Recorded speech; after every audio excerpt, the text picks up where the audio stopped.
Coming up on Colonial Sports Center, it was a huge weekend in Colonial Country. Yes, it was homecoming weekend, and we got all of your games covered. Britta Moletz of RMU Central Media goes in depth with the women's soccer team. We have all that and much, much more coming up next.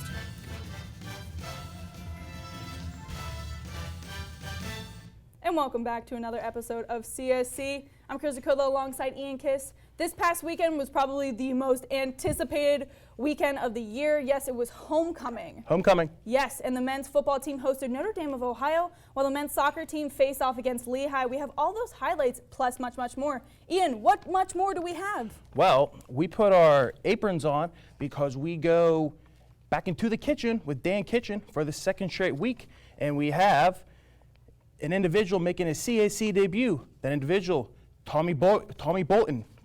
Who's going to talk X's and O's with us with football. So we're going to hop right into that with the highlight. The men's football team took on Notre Dame of Ohio in the most anticipated game of the season. Yes, it was homecoming. Now, with that being said, could the Colonials beat their 0-2 record and get their first win of the season against a jam-packed Joe Walton Stadium? I don't know, Ian, any guesses? I don't want to spoil it, but it was a thriller. Let's go to the highlight. It was very close. Yes, we're going to go down to the highlight. We go to Joe Walton Stadium here against the Falcons. Now, very first, Bart's going to take the snap. He goes left, he goes right. He's going to go right into the back of the end zone, puts RMU up 7-0. 34 seconds left in the first. Notre Dame goes for the punt, and Warren Robinson is going to receive. He catches it. He's going to run it all the way back. It just seems like nobody could stop him on that. He's going to tiptoe along the sideline, and he's going to run it in for the touchdown, 66 yards, put RMU up 14-0, probably one of their biggest leads of the season. Now, just a few seconds later, with 16 seconds left in the first, Connor Shannon squibs it, intentionally or not. He did the job as it bounces off Emmanuel Smith, but is recovered by Sam Woods. So we're going to go get a closer being look. At the right spot at the right time. I know. Talk about being that squib. I don't know if it was intentional or not, but it helped out. Now we're going to go into the second quarter. Bart takes the snap, fakes the handoff, and connects with Kyle Buss. Buss is going to run it up, jukes left, breaks 2 tackles, and just go ahead and walks in the back of the end zone. It gives RMU a 21-point lead. You know, Bart's going to be back in the shotgun again, tries to connect with Kyle Buss, but is intercepted by Onslow Williams. He's going to run it up and gets caught around the 30. Nice tackle. I know. Coach Banaszak really not happy, though, with that play. With under 5 minutes left in the quarter, Malik Grove takes a low snap, but is able to connect with CJ German for a 45-yard touchdown. 1:25 left in the half. Grove back in the shotgun, looks up, throws it way high to Mitchell Sheggs for a 51-yard touchdown, 24-21. Now, nothing happened in the third, so we're going to go straight to the fourth, where Barr is just going to run it back into the end zone after following his lineman, as we're going to go into replay here, finds the gap.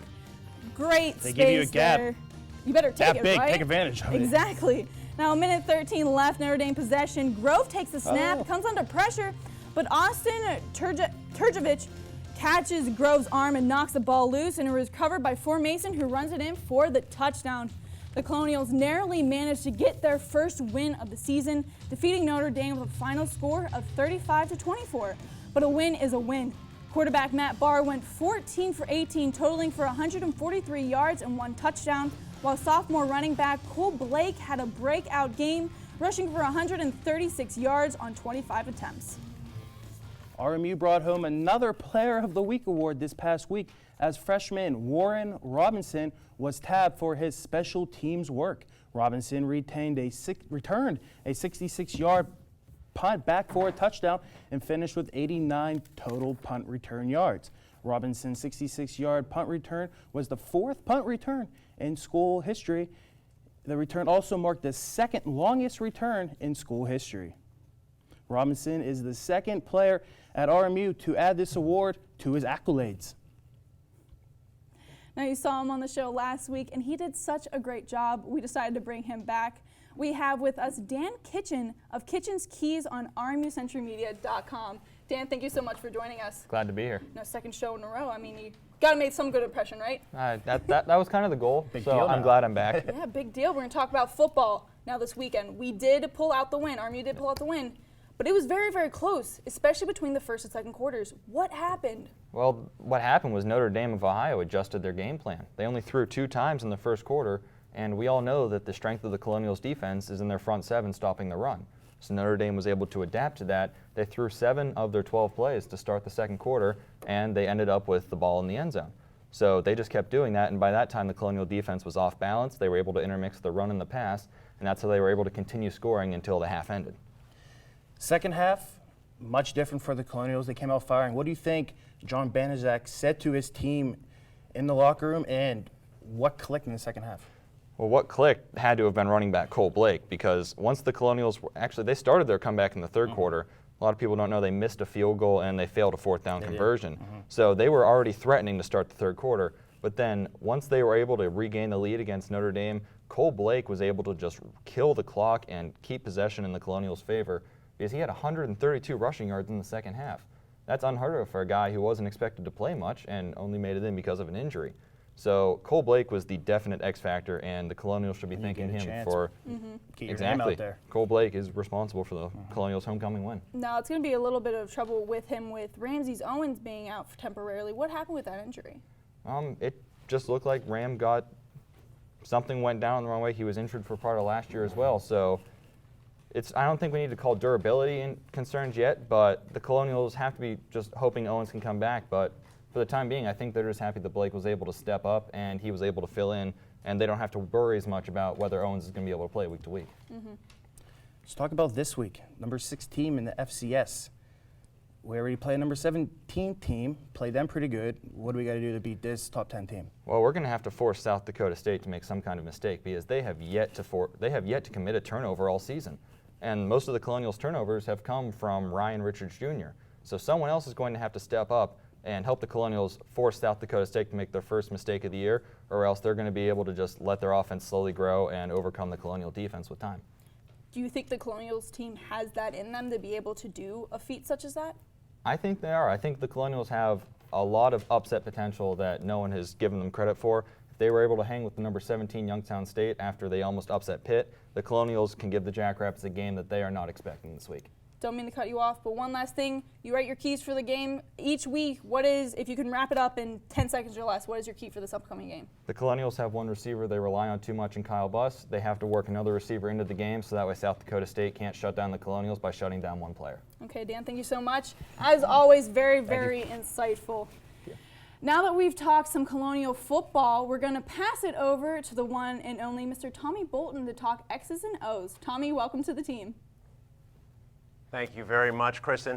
Well, this Saturday, Robert Morris will be making its longest road trip of the season, traveling to Coughlin Alumni Stadium to take on the undefeated South Dakota State Jackrabbits in their final outing before beginning conference play. As you can see, the Jackrabbits, coming out of the Missouri Valley Conference, are currently ranked number 6 in the latest FCS polls and sit at 2-0 after an impressive Week 1 win over Kansas and a 55-10 trouncing of Southern Utah in Week 2. They will face an upstart Colonials team fresh off a 35-24 homecoming weekend win over Notre Dame of Ohio, and things are only looking up from there. The teams have put up similar numbers on the defensive side of the ball, both allowing an even 24 points per game. The Jackrabbits, however, have the edge on the offensive side, doubling both the Colonials' points per game and yards per play. Staying on the topic of offense, let's see now how the quarterbacks match up for this upcoming Saturday. For the Jackrabbits, Zach Lujan will be lining up under center. The junior has completed 36 of his 60 passes this season, tallying 607 total passing yards to go with 5 touchdowns and 0 interceptions. On the other side for the Colonials, freshman Matt Barr will be making his 4th career start. Through 3 games, Barr has completed close to 50% of his passes to go along with 406 yards, accompanied by 2 touchdowns and 4 interceptions. In the backfield, both teams like to utilize 2 running backs in their offense. The main threat for the Jackrabbits is sophomore tailback Brady Mangarelli. Through 2 games, Mangarelli has 27 touches for a total of 214 yards on the ground, including 4 scores. At 7.9 yards per carry and 106 yards per game, he is one of the FCS's leading rushers to start the season. The focus on the Colonials' ground game is sophomore running back Ramses Owens, one of the Colonials' best players returning from last year's season's team. Owens' number has been called 72 times through 3 games for a total of 278 yards and 2 touchdowns. He averages 3.9 yards per carry and about 93 yards per game for a primarily run-based offense. With all these factors being taken into consideration, the teams stack up pretty evenly on both sides of the ball, and fans are going to be looking forward to an exciting game this weekend. Those are all the numbers for this Saturday's matchup. Kristen and Ian, back to you. Thank you so much, Tommy, and good job. Coming up after the break, the men's hockey team makes headlines as the coaches' pool was released. How did the Colonials fare among coaches? Find out when we come back. And men's soccer had a busy week. We have all their games up next. And taking it.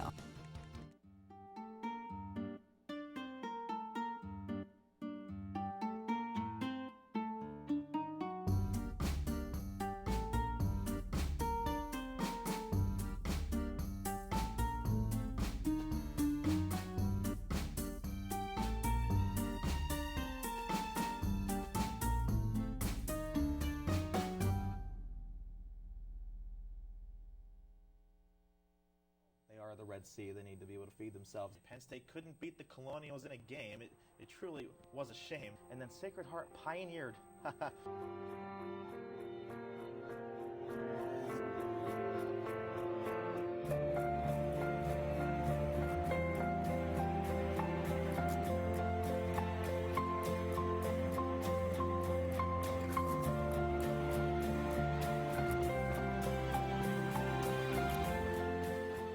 The RMU Century Media app is your mobile resource for all news Robert Morris.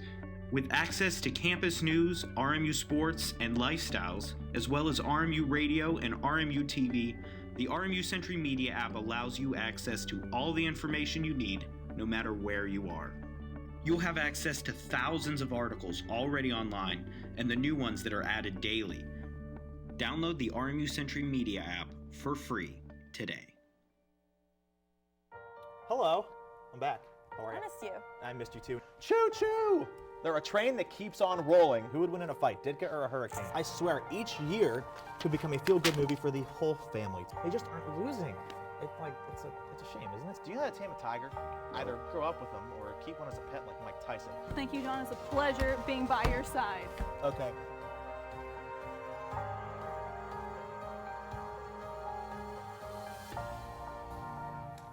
After taking it all and winning the top spot in the AHA last season, the men's hockey team is looking to the future, hoping to carry their success into the season, and apparently the head coaches around the conference feel last season's success will carry on. The Atlantic Hockey Coaches Poll was released yesterday, naming RMU as the top dogs in the conference and the favorites to win it all this year. After posting a 19-5-4 league record last season, the Colonials wrapped up their season 24-8-5 overall. The women's ice hockey team will be looking to improve from last season with some new equipment to work with this year. The locker room has a new look this season as it received an off-season renovation at the RMU Island Sports Center. The new locker room includes new stalls for the players, a lounge, a stick rack, a television, and a new sound system. The team's training room also got some new touches as the room is now bigger after an expansion was added to it. Following the additions, the team also named this year's captains. Pittsburgh native and former alternative captain Ashley Vesky will wear the C for the Colonial squad, that's captain, while Leah Carlson and Ricky Moeller will don on a assistance to the captain. The team kicks off their 2015 season as they play 2-game series with number 9 Bemidji State October 9th and 10th.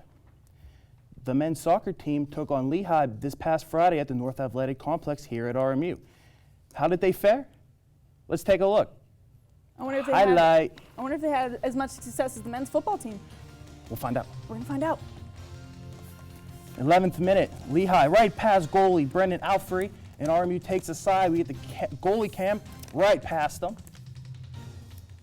Now Nico Brett, far side of the field. He gets taken down. while he's trying to dribble to the net. That's a PK. No, he kept himself up pretty well. Coming up, Nico Brett, he shoots in, he scores, and he gets RMU on the board. 1-0 lead with the penalty kick. 27th minute, Lehigh gets on the board in the 30th minute as Mark Forrest scores on an assist by Jamie Lucchini, the first of the season. Second half, Lehigh threatening once again, free kick. And they score, as we're going to see it again. Ties the game back up at 1. RMU's got some work to do. I know. Maybe Nico Brett can pull out another one. Maybe. Maybe. We'll see. I don't know. The ball goes soaring past midfield. It gets tipped over the head of the goalie. And Rafael Berzoff, RMU, taps it in. And Kristen, guess what? We're back to a tie game now. Oh my gosh, back to a tie game. That's unbelievable. Unbelievable. Overtime. We're going to overtime. Lehigh, penalty kick. Brennan Alfrey. We'll see it again on the goalie cam. What Right a off save. his foot. Probably the biggest save he had to make. Game on the line in overtime, of course. 1 goal wins it. Would you say that's a primetime play? Once again, I'm going to say we'll find out later. Spoilers. Lehigh, drive downfield, nice pass to Lucchini. And Lucchini gets it right in the goal in thriller and a heartbreak for RMU. It was a close battle throughout, but the Colonials fell short 3-2 in the double overtime thriller. Nico Brett for the Colonials finished with 1 goal and an assist. Doyle Tuvison finished with 2 goals and 1 assist for Lehigh, but it was Jamie Lucchini who was the hero for Lehigh as he scored the winning goal to send the Mountain Hawks home happy. RMU took on cross-city rival Pitt in their next contest. Although the Colonials couldn't pull out a homecoming win, just a few days later they traveled over the river and through downtown Pittsburgh to face off against the Pitt Panthers. Robert Morris Colonials couldn't pull out the win and fell to the Panthers 0-1 in double overtime. Tobias Heyman was the lone goal scorer in the game when he was able to get a header past RMU goaltender Brendan Alfrey. The loss dropped RMU's record to 4-4 overall on the season. Reporter Nicholas Milliron caught up with Nico Brett after the game to talk about the outcome at the Peterson Sports Complex. Well, actually, every game we take really serious and try to win each and every game. So just one of those games. Well, we just try to sit back and, just try to stay up top on our own. Just to sit back, we get a shot so I could score a goal. But unfortunately, it didn't happen. But I think the guys did pretty good around the back. It was just tough luck. Just have to get back to the drawing board and do whatever we need to do to get a victory next game. Coming off their second win of the season, the women's soccer team traveled to Flagstand, Arizona to participate in the Mountain Classic, where they would face Grand Canyon in their first game. RMU was able to pull out their second win, defeating the Antelopes with a final score of 2-1. Cassie Raymond scored first off a free kick in the 48th minute, while fellow teammate Gabriel Correnti scored top left corner in the 88th minute to give the Colonials the victory. The Colonials battered Northern Arizona in their finale match at the Mountain Classic this past Sunday. The outcome was not what the Colonials were looking for, unfortunately, as they lost 6-1 and couldn't continue their winning streak. The Colonials saw themselves down 5-0 as Northern Arizona dominated early, completing the first half with 3 goals and added the first 2 goals of the second half. RMU got on the scoreboard in the 77th minute via not a goal off the foot, but rather the head of Kayla Kelly. Serena Donmeyer was in net for the Colonials. Donmeyer faced 22 shots and recorded 8 saves. The Colonials take on IPFW in their next game this Friday. If this isn't enough RMU sports for you, go to www.rmucenturymedia.com for every Colonial athletics. If you are also interested in news, arts and entertainment, and multimedia, don't worry. RMU Century Media has you covered in those categories as well. Ian, what do we have coming up next? We have Bretta Molitz of RMU Century Media goes in depth with a few women's soccer players, and we talk Colonial volleyball in their weekend invitational. All that and more. Stay tuned. Looking for these? You drive buzzed. It could be one very expensive ride. First, you gotta make bail. Then pay me to get your car back. Your insurance premiums will go through the roof. And my legal fees just keep adding up. All told, it could end up costing you $10,000. Buzzed, busted, and broke. Because buzz driving is drunk driving.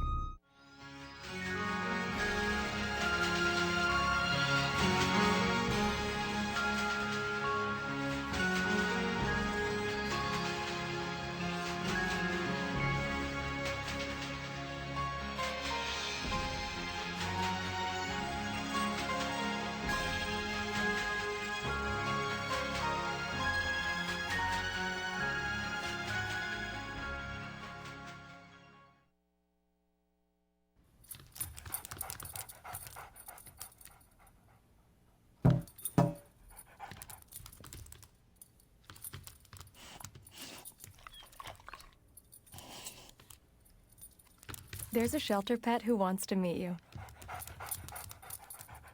Meet one today. Visit theshelterpetproject.org. Adopt. To Maddie, congrats on paying off all those student loans. Finally, right? How'd you manage that anyway? I started tracking my spending, changed a couple of habits. Wow, I'm kind of living paycheck to paycheck right now. I don't even know how I'm doing it. Well, have you tried saving a little? I want to, but where's that money gonna come from? Bill collectors, they're the worst. Am I right? When it comes to financial stability, don't get left behind. Not home. Get tools and tips for saving at feedthepig.org. Now it's my turn to talk a lot.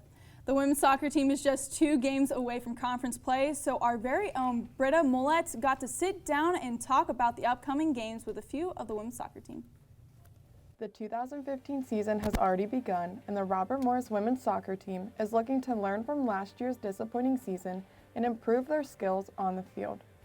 Personally, since I'm a forward, it's mostly about scoring goals, getting assists, because if we can score more goals than the other team, obviously we're going to win. But as a unit, I think if everybody has their own personal goals, we will grow as a team. The Colonials believe that the program has continued to evolve over the course of the past few years. The program has evolved in the sense that I think we're more of a family now, whereas my freshman year it was kind of like there was each class and each class stuck together, whereas yes, our class is really close to seniors because we've been together for 4 years, but I think that there's more interaction as a whole. Communication is vital in order for a team to be successful, and Robert Morris believes that the team has mastered that skill well enough to be effective on the field. I mean, if you don't communicate, you really have no idea what's going on the field. So, I mean, it's simple as man on or like run to the corner flag, or for me, I'm the goalie, so I'm kind of like the boss, and I have to communicate the most. So as simple as, push up, come back, there's one on your left, one on your right. If you're not talking on the field, you're going to have a lot of problems. Up top, especially with making crossover runs and bending runs, you kind of need to at least make eye contact or have some type of communication with your other forwards, just so they know where you're going, you know where they're going, and it just flows. The Colonials will be hosting 2 games this weekend at the North Athletic Complex, so make sure you come out and support your team. I'm Britta Mollett, Colonial Sports Center. Thank you, Britta. The women's soccer team hosts their next opponent, IPFW, Saturday at 3. Make sure to stay tuned next week here, where we have a recap on the weekend's games. From the pitch to the court, the women's volleyball team traveled over to Toledo, Ohio, where they participated in the Blue and Gold Invitational. In their first match, RMU took on Toledo. The Colonials gave the Rockets a run for their money, taking the match into 5 sets, but lost in the 5th set 15-7. Arden Fisher led overall with 18 kills. Rachel Vidoric led Toledo with 16 kills in the match, while teammate Alex Hines led overall in assists with 44. And just a few hours later, RMU faced their next opponent. The Colonials took on Cleveland State later that Friday, as Kristen said, as they look to complete their first day of play in the Invitational. However, Robert Morris couldn't salvage a win Friday as Cleveland State defeated the Colonials in 3 sets, 25-19, 25-20, and 25-16. Senior Kristen Thompson led the team in kills, finishing with 19.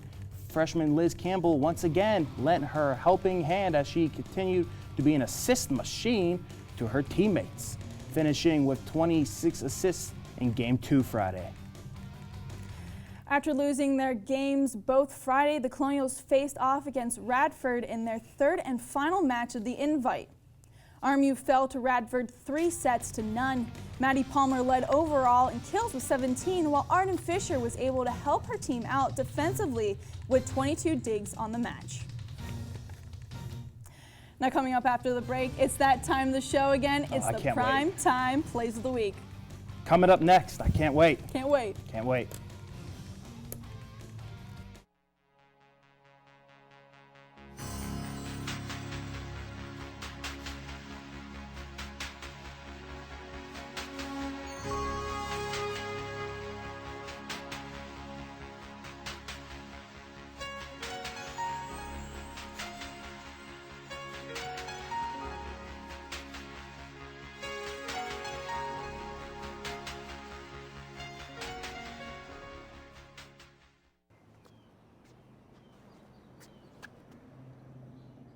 Here is my handle and here is my spout. When I get all steamed up, then I shout. Tip me over and pour me out. Oh. The smallest moments can have the biggest impact on a child's life. Cheers. Take time to be a dad today.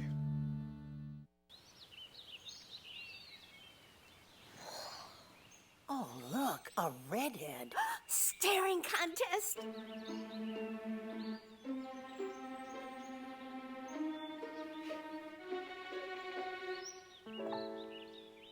You still got it. I know. Come alive with the forest. The dad was cute. They were looking right at us. Visit discovertheforest.org to find a forest near you.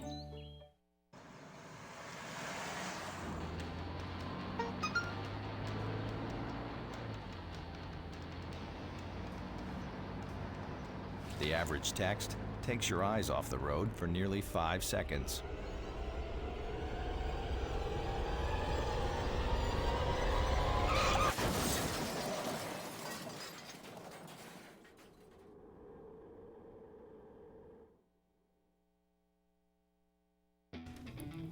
It's that time of the week again. Oh, I can't wait, like I said before. Prime time. Of the week.